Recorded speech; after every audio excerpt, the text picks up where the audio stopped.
Kisah Kancil dan Buaya. Di sebuah hutan belantara yang luas, tinggallah beraneka macam satwa.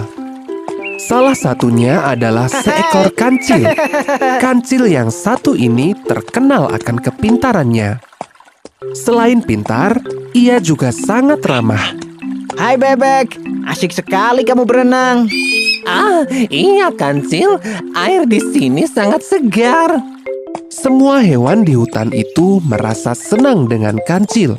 Selamat pagi Kancil. Selamat pagi berang-berang. Sedang jalan-jalan Kancil? Iya Kura, hari ini udara segar. Sayang kalau dilewatkan. Dan ketika mereka mempunyai masalah, Kancil dengan senang hati akan membantu memecahkan permasalahan tersebut. Hal menarik terjadi saat Kancil jalan-jalan hari ini. Langkahnya terhenti karena ia seperti mendengar sesuatu. Ternyata ada anak ayam yang terperosok masuk ke lubang. Mereka tidak bisa keluar karena tanah itu terlalu tinggi bagi mereka untuk dilompati. Tenanglah, aku akan membantu mengeluarkan kalian. Kancil pun masuk ke dalam lubang untuk membantu anak ayam tersebut. Naiklah ke punggungku, kita akan keluar dari lubang ini. Satu persatu, anak ayam itu naik ke atas punggung Kancil. Dengan mudahnya, Kancil membawa keluar anak-anak ayam dari dalam lubang.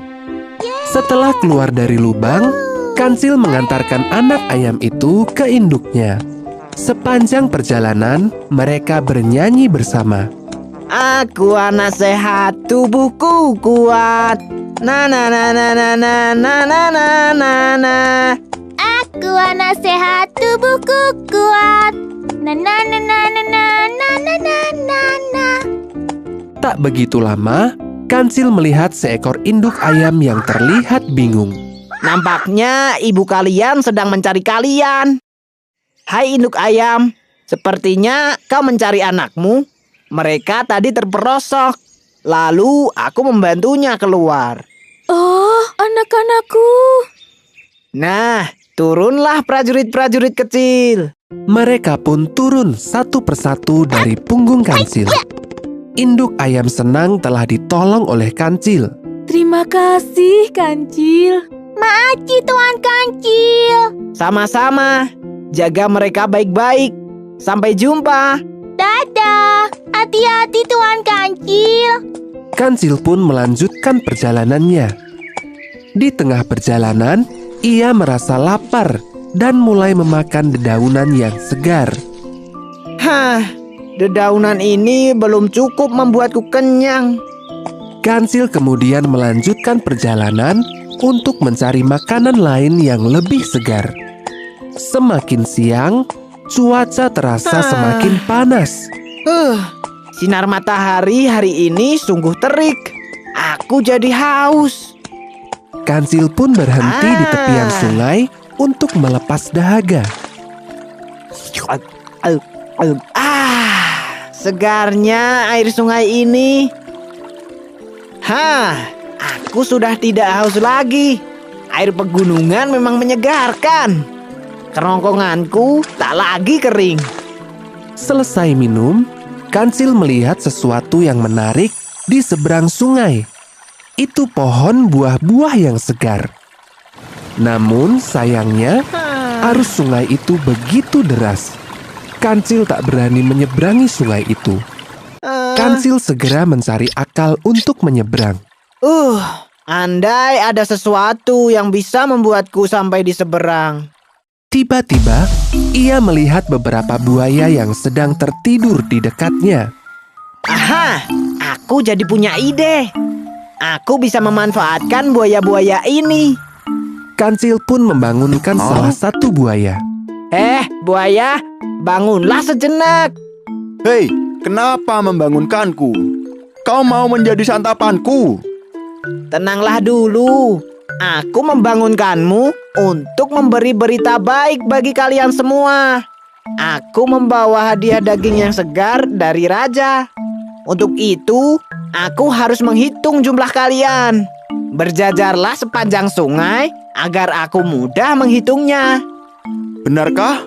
Kalau begitu, akan kupanggilkan teman-temanku lainnya. Buaya lalu mencebur ke sungai untuk memanggil teman-teman lainnya. Sementara itu, Kancil tertawa kecil. Semoga saja buaya-buaya itu terperdaya oleh tipuanku. Hai teman-teman, kemarilah. Aku punya berita bagus buat kalian. Teman, kita akan dapat daging. Benarkah? Benar, si Kancil yang memberitahuku. Kita hanya perlu berjajar sepanjang sungai agar Kancil bisa menghitung jumlah daging untuk kita.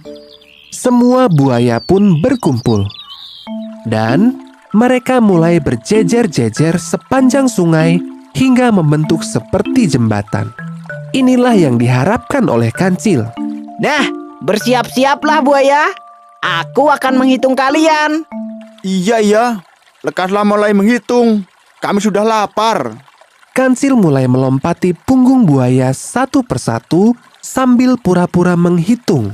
1, 2, 3, 4, 5, 6, 7. Selesai menghitung buaya terakhir, Kancil pun melompat ke tepi sungai. Terima kasih para buaya. Berkat kalian, aku jadi bisa menyeberang.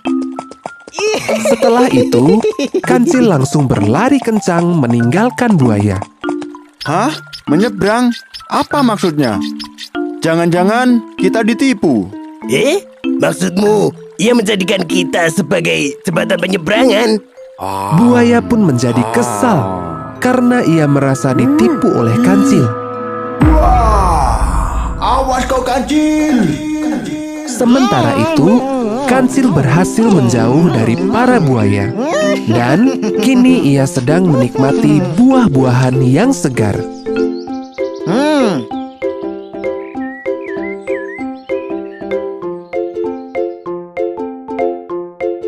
Pesan moral dari cerita ini adalah Kancil menipu buaya agar ia bisa menyeberang dan mendapatkan keinginannya. Dan buaya pun menjadi